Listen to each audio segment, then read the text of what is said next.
After a week-long suspense over Karnataka Chief Minister B.S. Yediyurappa's exit, the 78-year-old has resigned as Chief Minister of the state, and that too on the day on a function marking completion of 2 years of the Yediyurappa-led government. Accepting his resignation, Governor Thawarchand Gehlot has asked B.S. Yediyurappa to continue as the caretaker Chief Minister till a new one takes oath. The Council of Ministers has also been dissolved with immediate effect. The BJP top brass currently in a huddle with Party President J.P. Nadda meeting with Amit Shah and also the Karnataka state in charge of the BJP, Arun Singh. Meanwhile, sources telling CNN News 18 that Union Minister Dharmendra Pradhan and Arun Singh will be visiting Karnataka as the central observers.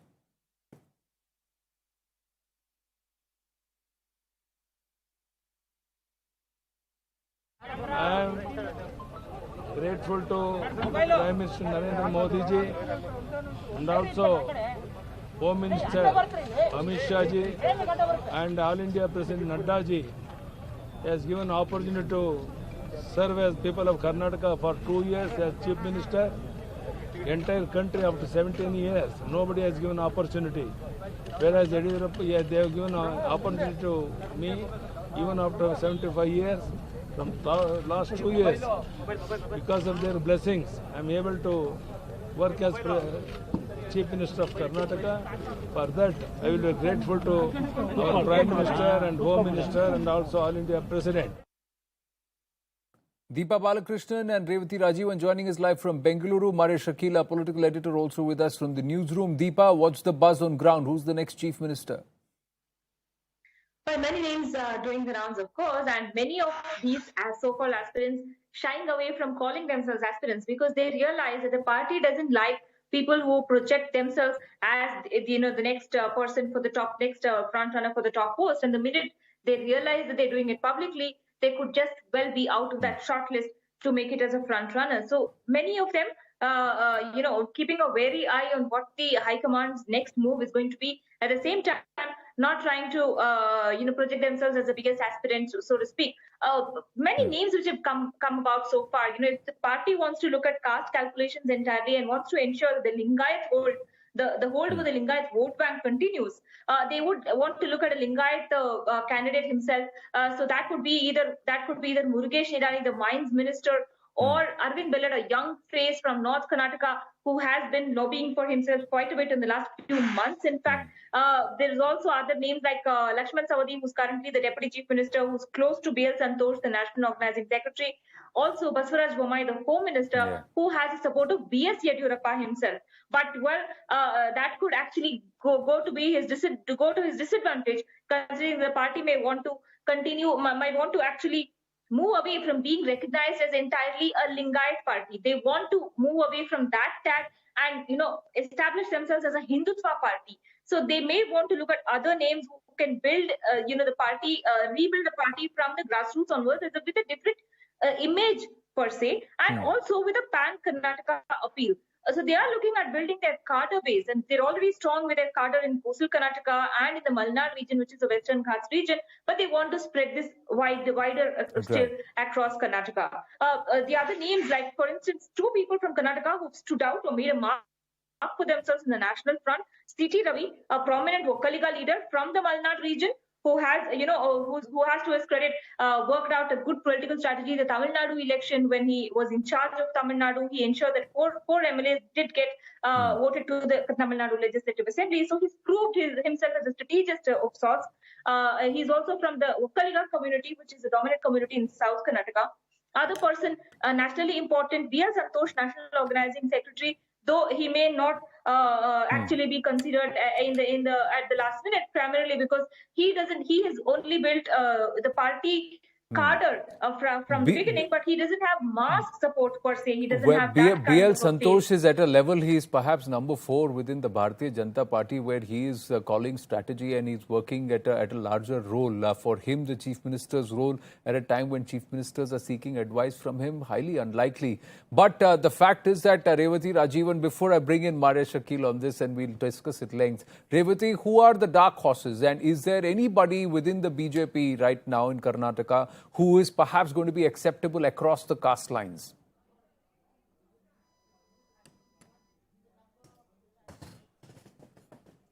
Face of BJP in Karnataka. So there is no other face at this point of time that can immediately replace B.S. Yediyurappa, which is why first taking into confidence B.S. Yediyurappa is a priority.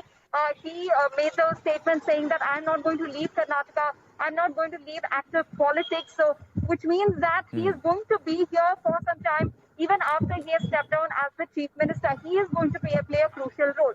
And any new phase that comes as the Chief Minister to that Chief Minister's position in Karnataka will have to come with the backing and support of B.S. Yediyurappa, because the Lingayat community's anger or the checks that those community had put, that community members had put out, that is something that the High Command will have to make sure doesn't affect them in a negative way in the upcoming 2023 elections. So we have 2 years' time. In these 2 years, there has to be the smooth transition with the support and backing of B.S. Yediyurappa.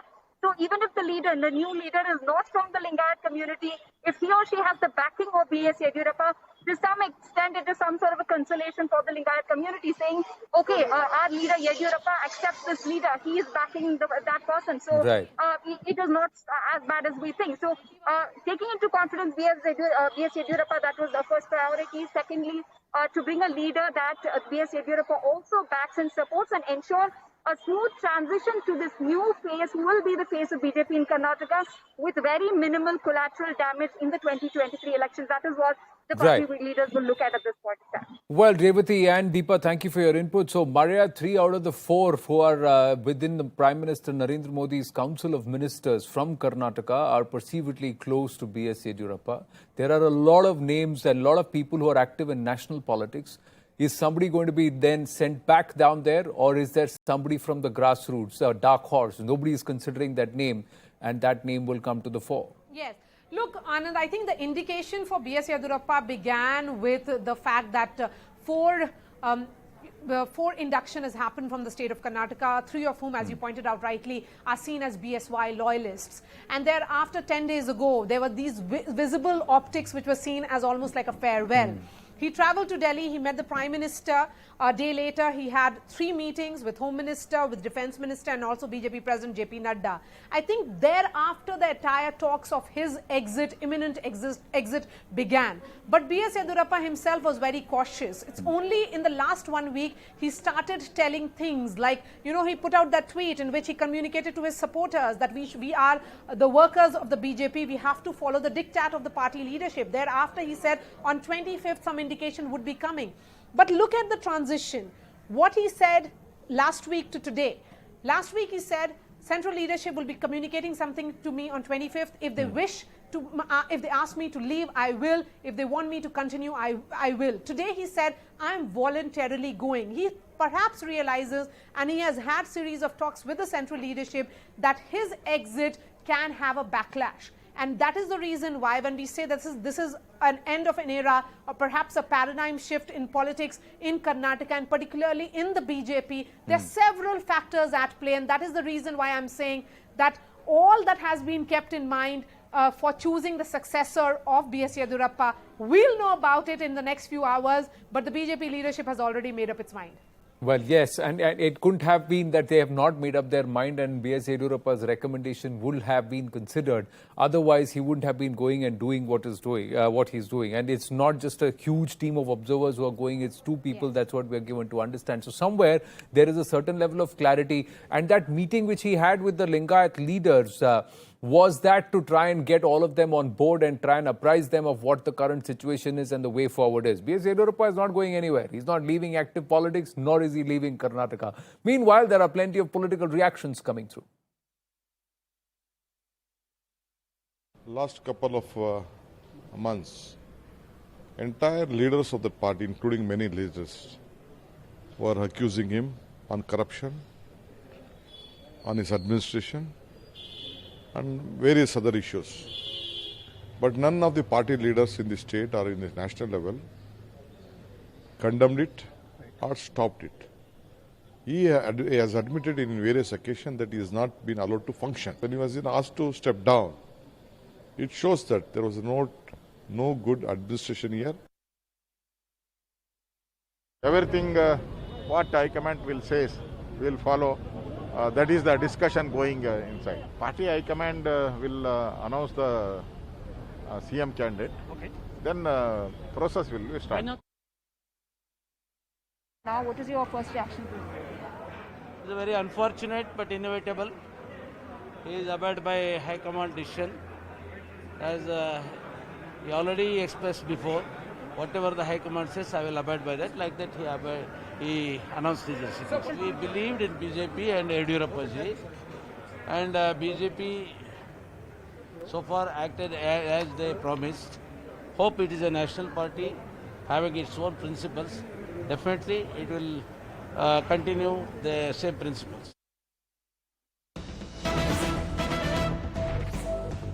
And an update on the violence on the borders of Assam and Mizoram, where the Union Home Minister Amit Shah has spoken to the Chief Ministers of Assam and Mizoram on the violence that broke out at the disputed Assam-Mizoram border. He's asked both of them to find a way to resolve this conflict once and for all. Sources say both the Chief Ministers have assured that steps will be taken to cool down tempers and resolve issues. Arunima now joins us. Arunima, this is close on the heels of the Union Home Minister spending close to 2 days over the weekend in the northeast and having a series of meetings that this has now erupted, and he's asked both the chief ministers to address it and solve it once and for all. Yes, the meetings that he had, in fact, in Northeast highlighted this issue as well. We are told that both the Mizoram Chief Minister as well as the Assam Chief Minister discussed this issue in presence of the Home Minister. And there was a consensus that this must be resolved. But as matters aggravated, we are told, and this, just to give you a background as to why this tension is happening, the allegations are that Assam administration is trying to clear off areas which they claim are being encroached upon by Mizos, and they want to reclaim that land. Mizos obviously are not agreeing to that interpretation. They claim that this land belongs to them. So some huts have been demolished, some areas have been cleared, and that's why this conflict between the two. But now we are told Home Minister has once again spoken to both Chief Ministers, and both CMs have assured that steps will be taken to resolve the matter. Already senior police officers from Assam are reaching the area to ensure that there's no further flare-up. Well, thank you for your inputs, Arunima.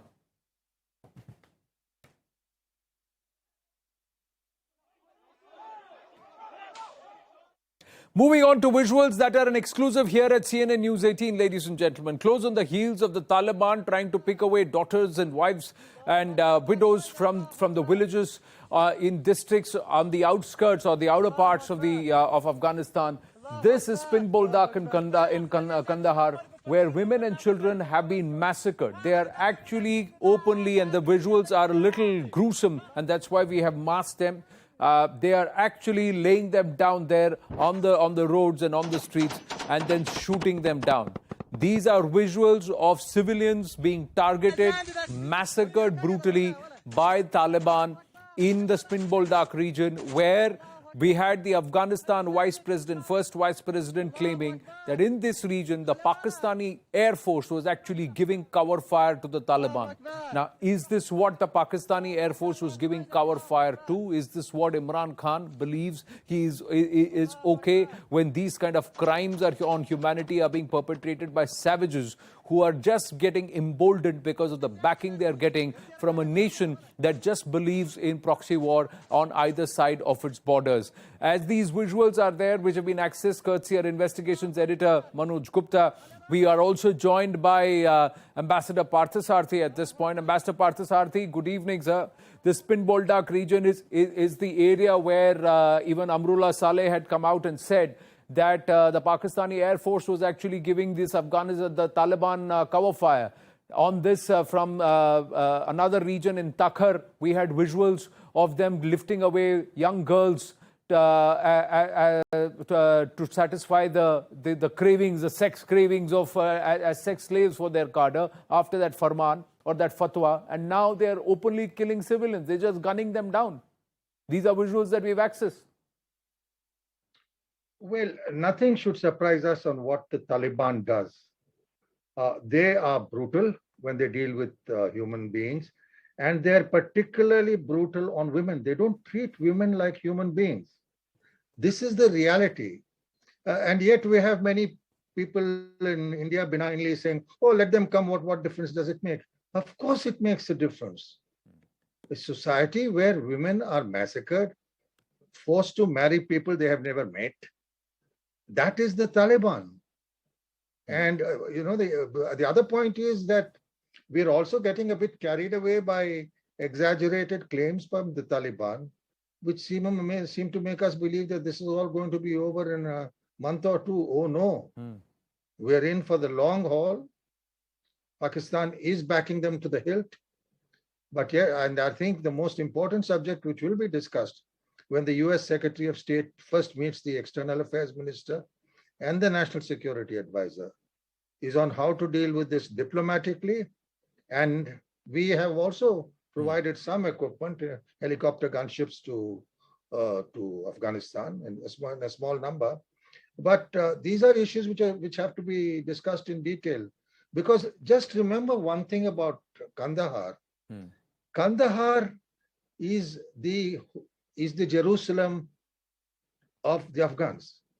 It is where Ahmad Shah Abdali, the emperor in 1861, brought back from Uzbekistan, from the ruler there, the shroud of the Prophet, which is the cloak which the Prophet is supposed to have worn.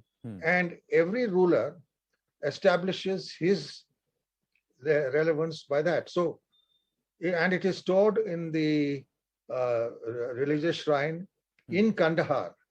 And therefore, Kandahar for Taliban is vital because when they came to power for the first time, their leader, Mullah Omar, nobody knew Mullah Omar, but he suddenly appeared from the shrine with the holding the robe of the Prophet. And that is what gave them legitimacy. So Kandahar to them is big. And as I said, for these reasons, but it is too close to the Pakistan border. And it's also a place where the Taliban would get their maximum assistance from Pakistan. So that's going to be a tough fight amongst But this has to be called out. You cannot use the religion, and you cannot use the teachings of the Prophet or relics of the Prophet to try and give yourself legitimacy when you are behaving absolutely brutally, savagely.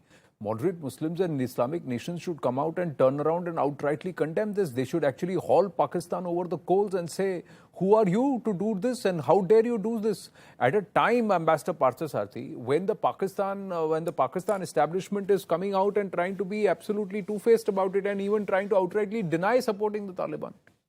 Absolutely. I mean, there is no way that Taliban can come in across the border, across the Durand line, without the clearance and support of the Pakistan military. And mind you, this is no longer just the Taliban. A huge number of cadres of the Lashkar-e-Taiba, the Jaish-e-Mohammed and the other groups which the ISI uses have accompanied them. So this is a fight of the obscurantist Taliban together with Pakistan's terrorist elements. And for Pakistan, this has become a matter of more or less of their survival because they have gone out on a limb backing these people. And some of the reports, Anand, we get are exaggerated. Yes, they have taken a couple of places around Afghanistan, but that is about their control is through about 1/3 of the urban areas. That's it. And the Taliban, otherwise the Afghan government is in control of most areas. These people can't go. No, but they need to be wiped out, Ambassador Parthasarathi. There's another of this two-faced dimension I just wanted to speak to you about, where on the one hand, Tehreek-e-Taliban Pakistan chief Nur Wali Masood speaks in praise of the Taliban in Afghanistan, saying that the Afghan Taliban victory is the victory of the entire Muslim people. On the other hand, Pakistan shows the Tehreek-e-Taliban Pakistan as a proscribed organization. So Pakistan supports the Taliban in Afghanistan as the good Taliban, but bans the Tehreek-e-Taliban in Pakistan as the bad Taliban. So you can't have a good Taliban, bad Taliban. I'm just going to play out what Nur Wali Masood has said.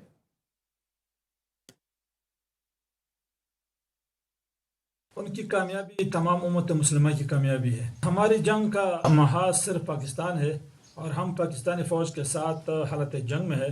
एक मुसलमान की जीत दूसरे मुसलमान के हक में ज़रूर मददगार साबित होती है, मगर अफगान तालिबान की जीत टीटीपी के हक में कैसे मददगार साबित होगी? all these narratives are so lopsided and so skewed that one doesn't understand. If you're going out to kill innocents, aren't they Muslims? You're going and attacking. Today, 39 Punjabi terrorists have been handed back. Their bodies have been handed back to the Pakistanis. So the Pak-Punjab jihadis, extreme lot, are going out and killing Pashtuns. The same thing they did in Waziristan and in Fata area. This Tehreek-e-Taliban Pakistan is a product of the atrocities of the Pak army and in that region. And the Taliban are going and killing innocent Muslims in the name of religion. What is going on? And they are trying to justify all of this. Look, the interesting thing the Pakistanis should realize is that the Taliban, the Tehreek-e-Taliban, which, as you said, emerged from the Pakistani attacks, army attacks some 5 or 6 years ago, when 500,000 Pashtuns fled from their homes. That was the intensity of the Pakistani army attack on their own people.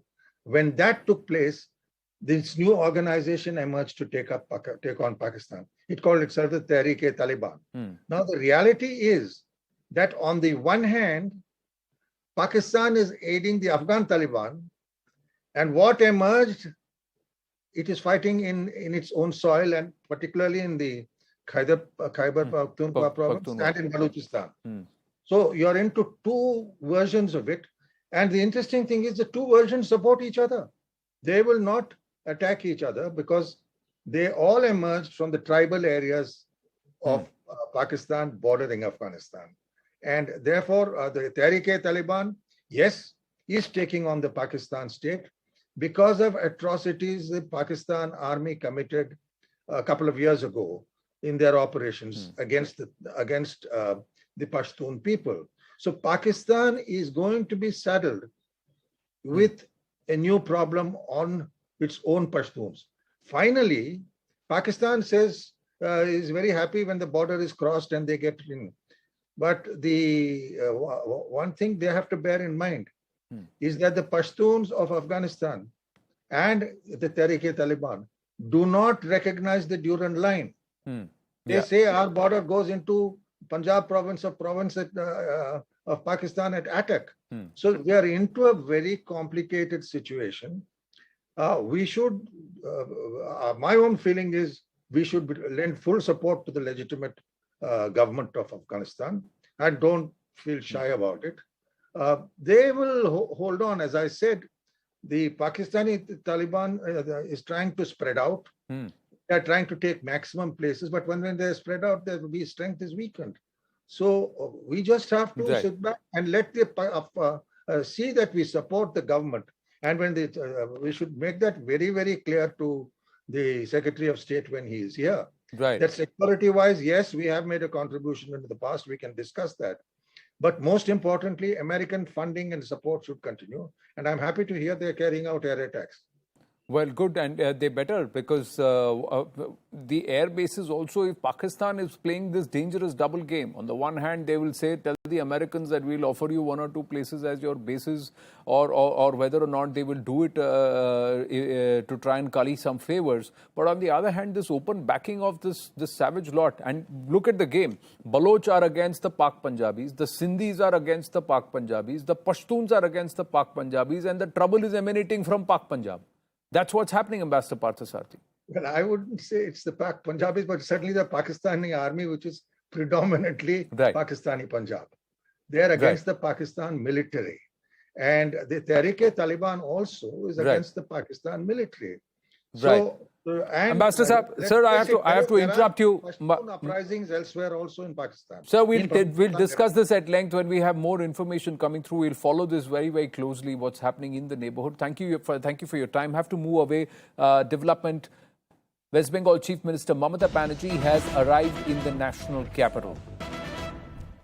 And this is on a day she has declared a judicial probe on the government itself on the Pegasus issue, that she is now going to come and try and discuss matters and seek a meeting with the Prime Minister. Pallavi Ghosh, our senior editor, politics with us. Yes, and she's also trying to meet multiple leaders within the opposition to try and gather some support where they can all be united against the BJP and PM Modi. Pallavi. Anand. So today she has no meeting scheduled as of now. Likely to meet up with her party MPs when she enters her residence where she's going to be staying here. But she's got programs lined up from 27 to 29 when she's leaving on 30th. Most important, her first face-to-face meeting with the Prime Minister after Bengal elections and also in the backdrop of the Pegasus issue. That's at 4 p.m. tomorrow. She's going to, of course, come to Parliament tomorrow, day after Anand. And, of course, she's going to roam around the corridors of the Parliament, meeting up with the opposition leaders. She's asked for an joint opposition meeting. No clarity on that. Nothing's been fixed up as yet officially. But, Anand, it's not going to be an easy call. Her attempts at cobbling a front have not always been successful. But, she's making a start. She's making it very clear that, I see myself as a giant killer and my battle of Bengal does not stop with Bengal. I'm going to move towards Delhi. And that's the role she really wants to carve for herself. Well, thank you for your inputs, Pallavi. Short break here on The Nation at 5. Stay with us.